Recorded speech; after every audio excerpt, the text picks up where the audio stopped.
একজন SP madam বাজার ভর্তি লোকের সামনে একজন ভ্যান রিক্সা চালককে ডেকে তার পায়ে পড়ে কাঁদতে লাগলেন। আবার তার পরদিনই ওই এসপি ম্যাডামই শহরের একটি 5 স্টার হোটেলে গিয়ে ওয়েটারদেরকে প্রণাম করতে লাগলেন। সেখানে উপস্থিত সবাই ব্যাপারটা দেখে অবাক হয়ে গেল। সকলের মনে একটাই প্রশ্ন জেগে উঠল, কেন এই এসপি ম্যাডাম ওয়েটারদের পায়ে হাত দিয়ে প্রণাম করে যাচ্ছেন? বন্ধুরা, এই প্রশ্ন নিশ্চয়ই আপনাদের মনে উঠেছে যে কেন একজন এসপি ম্যাডাম একজন ভ্যান রিক্সা চালকের পা ধরে কাঁদছেন, কেন একজন এসপি ম্যাডাম হোটেলের ওয়েটারদের পায়ে হাত দিয়ে প্রণাম করছেন। আসুন আজকের এই কাহিনীর মাধ্যমে জেনে নেওয়া যাক এই প্রশ্নের উত্তর। চলুন শুরু করি আজকের অনুপ্রেরণামূলক কাহিনী। মধ্যপ্রদেশের একটা শহর, তার কিছু দূরে গোবিন্দপুর নামে একটা ছোট্ট গ্রাম। সোমনাথবাবু সেই গ্রামে বাস করেন। সঙ্গে থাকেন তার মা, স্ত্রী ও ছোট্ট মেয়ে মাধুরী। সোমনাথবাবু একটা কারখানাতে সাধারণ মানের চাকরি করেন। একদিন সোমনাথবাবুকে তার স্ত্রী বিমলা দেবী বললেন, আমার তো খুব ইচ্ছে আমরা একটা ছেলে নেব। আরও কিছুদিন পেরিয়ে গেলে মেয়ে যখন আর একটু বড় হবে তখন আর নিতে পারবো না, লজ্জা পাবে। আমাদের মেয়ে তো ঠিকঠাকই বড় হচ্ছে, আর তাছাড়া এখন মা রয়েছেন, মানুষ করার ক্ষেত্রে সাহায্য করতে পারবেন। তাই আমার খুব ইচ্ছা ছিল, এই আর কি। তুমি কি বলো? এই বলে সোমনাথবাবুর দিকে তাকিয়ে থাকলেন বিমলা দেবী। সোমনাথবাবু বললেন, দেখো বিমলা, মনে মনে যে এই ইচ্ছা আমারও ছিল না তা নয়, তবে আমি কখনো তোমাকে এই কথা বলিনি। তার কারণ সমস্ত চাপ তো তোমার ওপরেই গিয়ে পড়বে।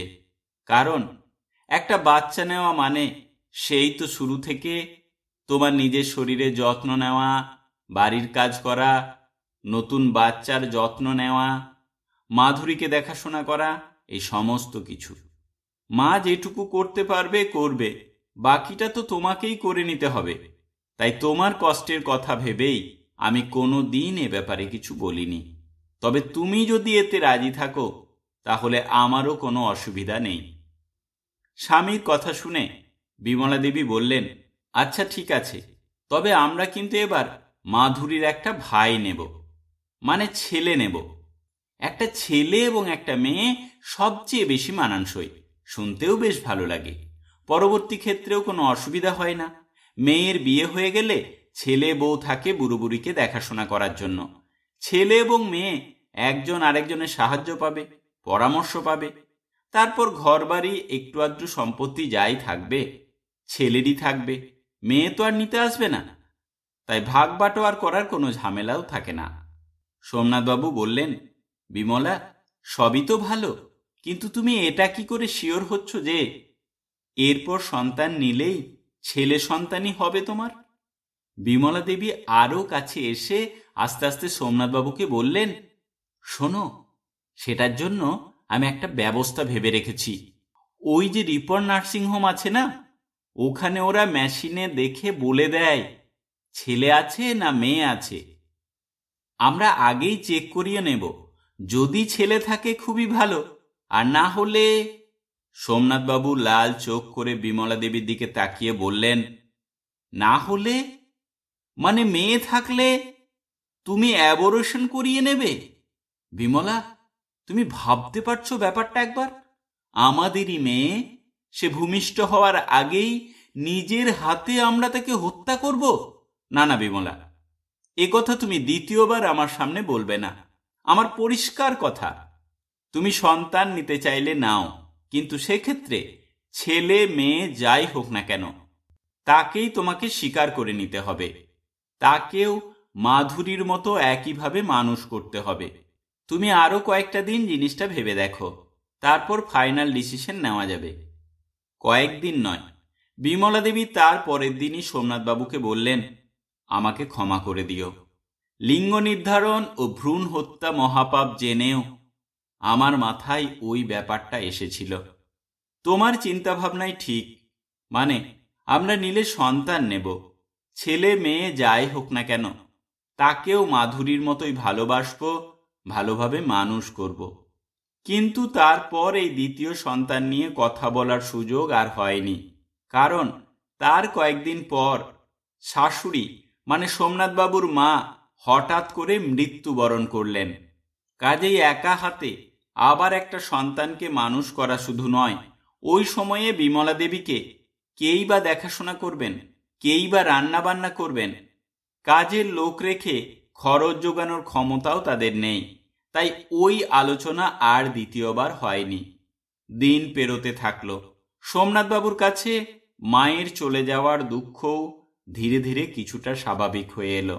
সোমনাথবাবু বিশাল টাকা ইনকাম না করলেও এই ছোট্ট পরিবারটাই সুখ শান্তিতে কোনো অভাব ছিল না। কিন্তু কথায় আছে না, চিরদিন কাহারও সমান নাহি যায়। সোমনাথবাবুর ক্ষেত্রেও এই কথাটাই প্রযোজ্য হলো। হঠাৎ করে বিমলা দেবী অসুস্থ হয়ে পড়লেন। মাস দুয়েক যেতে না যেতেই এক দুরারোগ্য ব্যাধিতে তিনি এই সংসারের মায়া ত্যাগ করে স্বর্গলোকে পাড়ি দিলেন।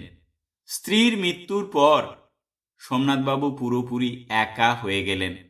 আচমকা এভাবে ভালোবাসার মানুষ নিজের অর্ধাঙ্গিনী চলে যাওয়ার পর সোমনাথবাবু খুব ভেঙে পড়লেন। দুচোখে অন্ধকার দেখলেন। কারণ সোমনাথবাবুকে ইনকাম করা ছাড়া সংসারের আর বিশেষ কিছু কাজ করার দরকার পড়ত না। বাকি সমস্তটাই বিমলা দেবী করে নিতেন। সেটা বাজার করাই হোক, রেশন আনাই হোক, ব্যাংকের কোনো কাজই হোক, বা কোনো অফিসে গিয়ে আধার কার্ডের নাম কারেকশন করাই হোক। বিমলা দেবী তো সংসারের পুরো হালটা ধরেছিলেন। সোমনাথবাবুর সীমিত মাস মাইনের ইনকামেও তিনি অভাব কখনো বুঝতে পারেননি। তাই সোমনাথবাবু দুচোখে অন্ধকার দেখলেন। কিভাবে তিনি সংসার চালাবেন, কিভাবে মেয়েকে দেখাশোনা করবেন, কিভাবে তিনি তার নিজের খাওয়া দাওয়া চালাবেন। সোমনাথবাবুর আত্মীয় স্বজন, পাড়া প্রতিবেশীরা সকলেই বলল দ্বিতীয়বার বিয়ে করার জন্য। সেক্ষেত্রে তার মেয়েকে দেখাশোনা এবং বাড়ির কাজকর্ম নিজেকে করতে হবে না। কারখানায় হাড় ভাঙা পরিশ্রম করার পর বাড়িতে এসে রান্নাবান্না করতে হবে না। সোমনাথবাবু তাদের সকলের কথাই বুঝতে পারছিলেন, কিন্তু নিজের মনকে মানাতে পারছিলেন না। কারণ তিনি অনেক ঘটনার কথাই শুনেছিলেন, যেখানে সৎমা আসার পর সন্তানদের ভালোভাবে মানুষ করা তো দূরের কথা, তাদের কেউ অত্যাচারিত হয়েছে বা কেউ বড় কোনো ক্ষতির সম্মুখীন হয়েছে। এই সমস্ত কথা ভেবেই সোমনাথবাবু দ্বিতীয় বিয়ে করলেন না। উনি মনে মনে সিদ্ধান্ত নিলেন যে তিনি নিজেই মেয়েকে মানুষ করবেন। সোমনাথবাবু নিজের মেয়েকে খুবই ভালোবাসতেন। মেয়েটার মা চলে যাওয়ার পর সেই ভালোবাসা অনেকটা বেড়ে গেল, আর তিনি নিজেই তার মা ও বাবার দায়িত্ব পালন করতে থাকলেন। তবে তিনি খেয়াল রাখলেন অতিরিক্ত ভালোবাসায় মেয়ের পড়াশোনা যাতে নষ্ট না হয়। তাই তিনি মেয়েকে কিছুদিন পর থেকে একটু আধটু শাসনও করতে থাকলেন। যদিও তার মেয়ে খুবই ভালো, তাকে খুব একটা শাসন করার দরকারই পড়ে না। সে পড়াশোনায় খুব ভালো এবং খুবই মেধাবী, খেলাধুলাতেও খুব ভালো। সোমনাথবাবু যে কারখানায় কাজ করতেন সেখানে শিফটিং ডিউটি ছিল। তার স্ত্রীর মৃত্যুর পর ম্যানেজমেন্টকে বলে কিছুদিন তিনি তার ডিউটিটা জেনারেল শিফটে করে নিয়েছিলেন। তাতে কোনো রকম ম্যানেজ হয়ে যাচ্ছিল। কিন্তু আরও কিছুদিন পর ম্যানেজমেন্ট জানিয়ে দিল ডিউটি এবার শিফটিং নিতেই হবে। ইচ্ছা করলে তিনি আরও 15 দিন বা 1 মাস সময় নিতে পারেন, কিন্তু তারপরে তাদের পক্ষে আর কন্টিনিউয়াস ডে ডিউটি দেওয়া সম্ভব নয়। সোমনাথবাবু তখন বাধ্য হয়ে বিকল্প ব্যবস্থা খুঁজতে থাকলেন। তখনই তিনি চাকরি ছেড়ে একটা রিক্সা ভ্যান বা ট্রলি ভ্যান কিনে নিয়ে মাল বওয়ার জন্য সেটা চালাতে থাকলেন। কারণ মেয়েকে তো মানুষ করতে হবে। আর এই ট্রলি ভ্যান রিক্সা চালকের ক্ষেত্রে সময়টা কিছুটা নিজের মতো করে নিতে পারবেন।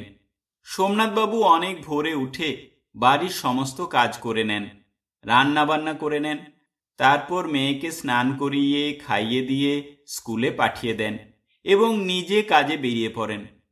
তার কাজের ক্ষেত্রে অবশ্য খুব একটা অসুবিধা হয় না, কারণ বেশিরভাগ দোকানই 9টার সময় খুলে। তাদের মালপত্র রেডি হলে সেই মাল পৌঁছে দেওয়ার জন্য কাজ করেন। দুপুরে একবার খেতে আসেন। তারপর আবার সন্ধ্যায় ফিরে এসে রাতের খাবার বানিয়ে নেন। এইভাবে বেশ কয়েক বছর পেরিয়ে গেল। মাধুরীও ধীরে ধীরে বড় হতে থাকল। এখন সে ক্লাস 9-এ পড়ে। ক্লাস 9-এর যখন রেজাল্ট বের হলো, সেদিন সন্ধ্যার পর যখন সোমনাথবাবু বাড়ি ফিরল, মেয়ে প্রণাম করে বলল, বাবা, আমি এবারেও ফার্স্ট হয়েছি এবং এবার আমি 4টে সাবজেক্টে ফুল মার্কস পেয়েছি, বাকিগুলোতেও খুব ভালো নাম্বার পেয়েছি। সোমনাথবাবু মেয়েকে আশীর্বাদ করে বললেন, খুব ভালো খবর মা, তুমি আরো ভালো রেজাল্ট করো, অনেক বড় হও। এরপর সোমনাথবাবু বাইরে বেরিয়ে পাশের পাড়ার খাসির দোকান থেকে খাসির মাংস কিনে আনলেন। নিজের হাতে রান্না করে মেয়েকে খাওয়ালেন। মেয়ে খুব খুশি হলো। মাধুরী খেতে খেতে বলল, বাবা, আজকের খাসির মাংস কি আমার ভালো রেজাল্ট করার গিফট? মারে, এটা যদি গিফট বলিস তো গিফট, আর যদি অন্য কিছু বলিস তো তাই। তুই খাসির মাংস খেতে খুব ভালোবাসিস, খুব পছন্দ করিস, কিন্তু সব সময় তো আমি এনে দিতে পারি না। কিন্তু তুই আজ এত ভালো রেজাল্ট করেছিস, তাই তোকে খাওয়াতে খুব ইচ্ছা হলো। মেয়ে বলল, খুব ভালো করেছো বাবা, আমার খেতে খুব ভালো লাগছে, আর রান্নাটাও খুব সুন্দর হয়েছে। আচ্ছা বাবা, এবার তো আমি মাধ্যমিক পরীক্ষা দেব। এবার ভালো রেজাল্ট করলে তুমি আমাকে কি খাওয়াবে? বলো মা, তুমি কি খেতে চাও? আমার সামর্থ্যের মধ্যে থাকলে আমি নিশ্চয়ই তোমাকে খাওয়াবো। মেয়ে বলল, আমাদের ওই টাউনের সবচেয়ে বড় যে হোটেলটা আছে, ওখানে গিয়ে আমি মাটন বিরিয়ানি, চিকেন চাপ আর আর আর চিংড়ি মাছের মালাইকারি এগুলো খাবো। ঠিক আছে মা, তাই হবে। তুই এখন তো খেয়ে নে, পাতের ভাতগুলো খেয়ে শেষ কর। তারপর আবার প্রায় 1 বছর পেরিয়ে গেছে। আজ মাধ্যমিকের রেজাল্ট বেরিয়েছে। মেয়ে খুব ভালো রেজাল্ট করেছে, জেলার মধ্যে সবচেয়ে বেশি নাম্বার পেয়েছে। কিন্তু মেয়ের সেদিনের সেই আবদার সোমনাথবাবু ভোলেননি। তাই উনি আজ সকালে শহরের সবচেয়ে বড় 5 স্টার হোটেলে এসে জেনে গেছেন 1 প্লেট মটন বিরিয়ানি, চিকেন চাপ আর 1 প্লেট চিংড়ি মাছের মালাইকারির দাম কত। কারণ এত বড় হোটেলে খাবারের দাম অনেক বেশি সেটা তিনি জানতেন, কিন্তু কত সেটা জানতেন না। এখন জেনে নিয়ে উনি সেই মতো টাকা জোগাড় করে বিকালে মেয়েকে নিয়ে এসেছেন ওই শহরের সবচেয়ে নামকরা একটা 5 স্টার হোটেলে। মাধুরী ও তার বাবা সোমনাথবাবু তাদের সাধ্যমতো জামা কাপড় পরে এসেছেন এবং একটা টেবিলে বসেছেন। কিন্তু 5 স্টার হোটেলের কাস্টমার হিসাবে তাদের সাজ পোশাক একদমই বেমানান ছিল। অন্যান্য বড় বড় ব্যক্তিরা মানে কাস্টমাররা ঘুরে ঘুরে তাই তাদের দিকে দেখছিলেন। কিছুক্ষণ পর সেখানে একজন ওয়েটার এলো তাদের খাবারের অর্ডার নিতে। এসে বলল, স্যার, আপনার কি চাই? আমাকে অর্ডারটা বলে দিন। সোমনাথবাবু বললেন, আমার মেয়ের জন্য 1 প্লেট মাটন বিরিয়ানি, একটা চিকেন চাপ আর 1 প্লেট চিংড়ি মাছের মালাইকারি। ওয়েটার বলল, ঠিক আছে, আর আপনার জন্য কি আনবো? সোমনাথবাবু বললেন, আমার কিছু চাই না। ওয়েটারটি বলল, আপনি কিছু একটা নিন, আপনার মেয়ে খাবে আর আপনি শুধু মুখে বসে থাকবেন। সোমনাথবাবু বললেন, না, আমি কিছু খাবো না, কারণ আমার কাছে আর এক্সট্রা পয়সা থাকবে না। আসলে আজকে আমার মেয়ের রেজাল্ট বেরিয়েছে। আমার মেয়ে মাধ্যমিক পরীক্ষায় জেলার মধ্যে প্রথম হয়েছে। আমার মেয়ের খুব ইচ্ছা ছিল এই খাবারগুলো শহরের সবচেয়ে বড় হোটেলে এসে খাবে, তাই আমরা এখানে এসেছি। কিন্তু ভাই, আমার মতো সাধারণ মানুষের তো এত বড় হোটেলে খাওয়ার মতো সামর্থ্য নেই। তাই বলছিলাম কি, আমার মেয়ের জন্য যেগুলো বললাম সেগুলোই তুমি নিয়ে এসো। মাধুরীর রেজাল্টের খবর শুনে ওয়েটারটি খুব খুশি। মাধুরীকে অভিনন্দন জানালো এবং বলল, শুনে খুব ভালো লাগলো, আমাদের কাছেও এটা একটা দারুণ গর্বের ব্যাপার। আপনারা বসুন, আমি খাবার নিয়ে আসছি। ওয়েটার গিয়ে কিচেন রুমে অর্ডার দিল এবং ম্যানেজারকে বলল, আজকে ওই যে সাধারণ পোশাক পরে ভদ্রলোক বসে আছে, সাথে একটা মেয়ে খেতে এসেছে, ওই খাবারের বিলটা আমি পে করব। ওরা দিতে এলেও কেউ যেন না নেয়, আপনি একটু বলে দিন। ওয়েটারের নাম ছিল পরিমল। তখন হোটেলের ম্যানেজার পরিমলকে বলল, কেন, উনি কি তোমার পরিচিত কেউ? না, তবে ওই মেয়েটা জেলার মধ্যে মাধ্যমিক পরীক্ষায় প্রথম হয়েছে, তাই আমি ওই মেয়েটাকে আমার তরফ থেকে খাওয়াতে চাই। পরিমলের মুখে এমন কথা শুনে ম্যানেজার বলল, পরিমল, সব পূর্ণ কি তুমি একাই করবে? তা তো হতে দিতে পারি না। এত ভালো একটা খবর পেলাম, আমাদেরও তো কিছু করা দরকার। তারপর হোটেলের ম্যানেজার এবং পরিমল আরও স্টাফদের দিয়ে কনফারেন্স রুমে একটা টেবিলকে সুন্দরভাবে বেলুন ও ফুলমালা দিয়ে সাজালো। একটা বড় কেক নিয়ে এলো, মাটন বিরিয়ানি, চিকেন চাপ, চিংড়ি মাছের মালাইকারি এবং তার সাথে অনেক ভালো ভালো খাবার ওই টেবিলে রাখলো। তারপর পরিমল সোমনাথবাবুর কাছে গিয়ে বলল, আপনারা দুজনে আমার সাথে এদিকে আসুন। এরপর পরিমল সোমনাথবাবু আর মাধুরীকে ওই টেবিলের কাছে নিয়ে গেল। তারা যখন ওই টেবিলের কাছে গেল তখন দেখল টেবিলে একটা বড় কেক রাখা আছে, সব ধরনের ভালো ভালো খাবার রাখা আছে। পরিমল একজনকে বলল, বাকিদেরকেও ডেকে নাও আর ম্যানেজার বাবুকেও একবার খবর দাও। সোমনাথবাবু এতক্ষণে বুঝতে পারলেন যে এই আয়োজন তাদের জন্যেই, কিন্তু উনি ঘাবড়ে গেলেন, এতে তো অনেক টাকার ব্যাপার। তাই পরিমলের কাছে গিয়ে আস্তে আস্তে কানের কাছে বললেন, ভাই, আমি তো আগেই তোমাকে বললাম আমার কাছে বেশি টাকা পয়সা নেই, তারপরও তুমি এত কিছু কেন করছো? আমি কিভাবে টাকা দেব? পরিমল বলল, আরে দাদা, আপনাকে কিছু চিন্তা করতে হবে না, ম্যানেজার বাবুকে আসতে দিন, উনিই আপনাকে সব বলে দেবেন। ম্যানেজার বাবু এসে বললেন, নমস্কার দাদা, আপনি খুব ভাগ্যবান যে আপনি এমন একটি মেয়ের বাবা। তবে ও শুধু আপনার এবং ওর স্কুলের কাছেই গর্বের নয়, আমাদের কাছেও খুব গর্বের। তাই আমরা আমাদের তরফ থেকে এই ছোট্ট আয়োজনটুকু আপনার মেয়ের জন্য করেছি। এরপর তারা সকলে মিলে কেক কাটল।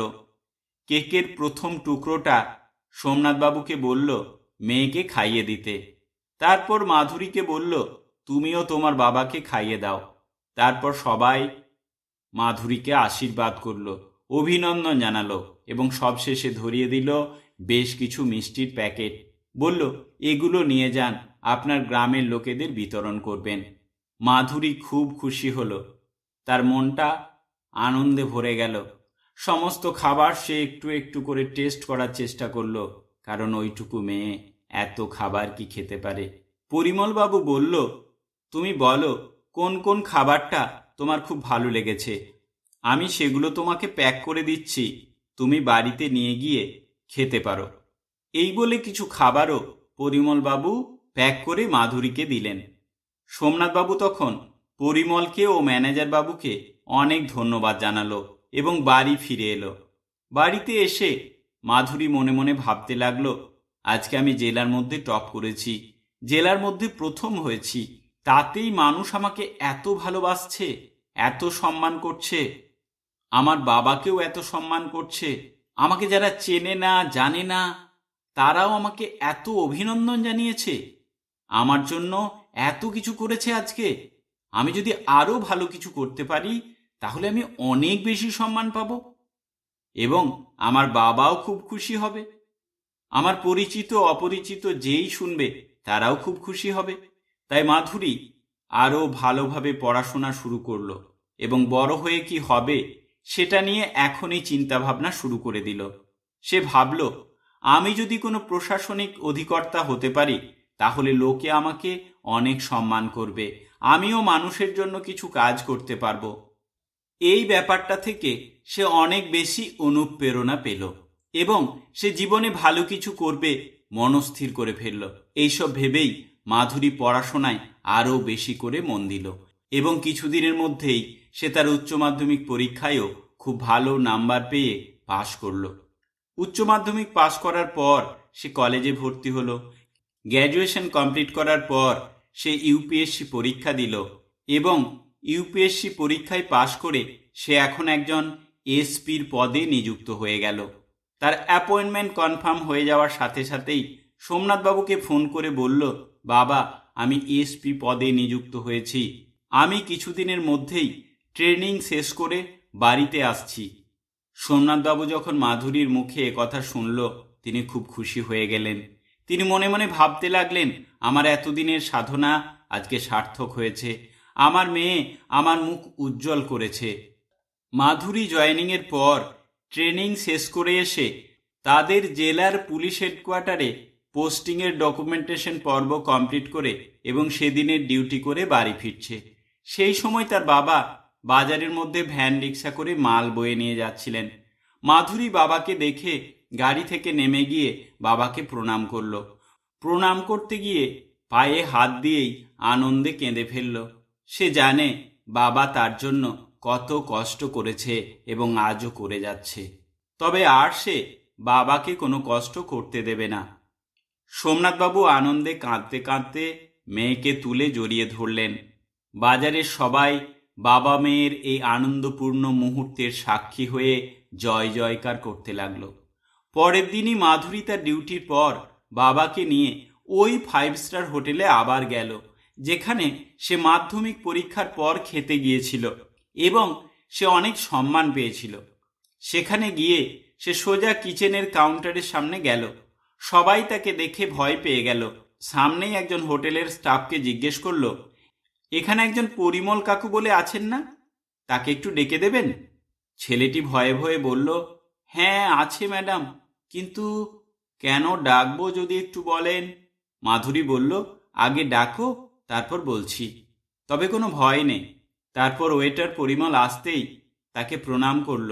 হোটেলে আসা সব কাস্টমার এটা দেখে অবাক হয়ে যাচ্ছিল যে একজন এসপি অফিসার কেন একজন ওয়েটারের পা ধরে প্রণাম করছে।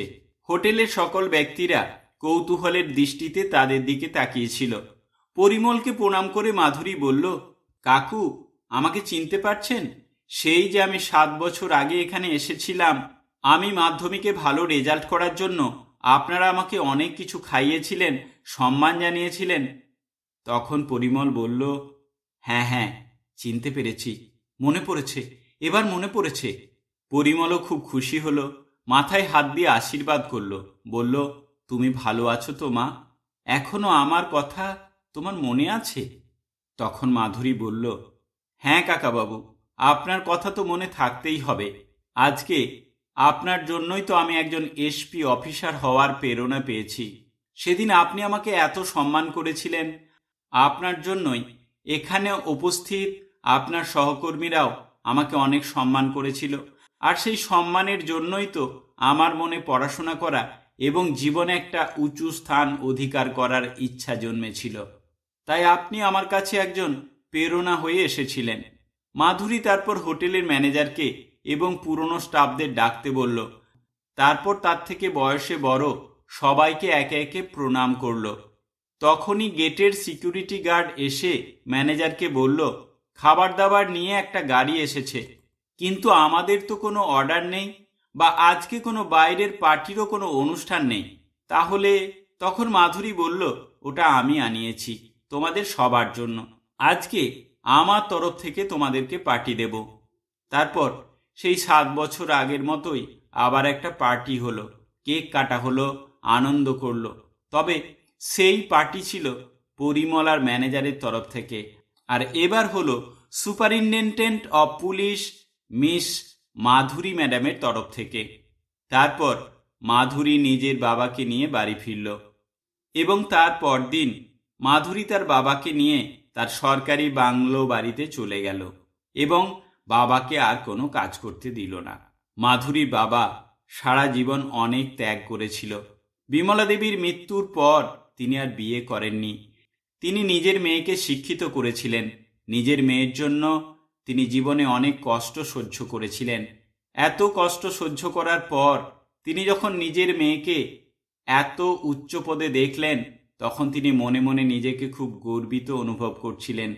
তিনি ভেবে দেখলেন যে তার এত কষ্ট, এত আত্মত্যাগ সমস্ত কিছুই আজ ম্লান হয়ে গেছে তার মেয়ের এত বড় সাফল্যতে। এখন যে মানসিক সুখ তিনি অনুভব করছেন, এখন যে মানসিক শান্তি তিনি অনুভব করছেন, তাতে করে তার সেই কষ্টগুলো তার কাছে কিছুই নয়। তো বন্ধুরা, এই ছিল আজকের গল্প। গল্পটা কেমন লাগলো অবশ্যই কমেন্ট বক্সে কমেন্ট করে জানান। যদি ভালো লেগে থাকে লাইক করবেন আর বন্ধুদের সাথে শেয়ার করবেন। ভালো থাকবেন। নমস্কার।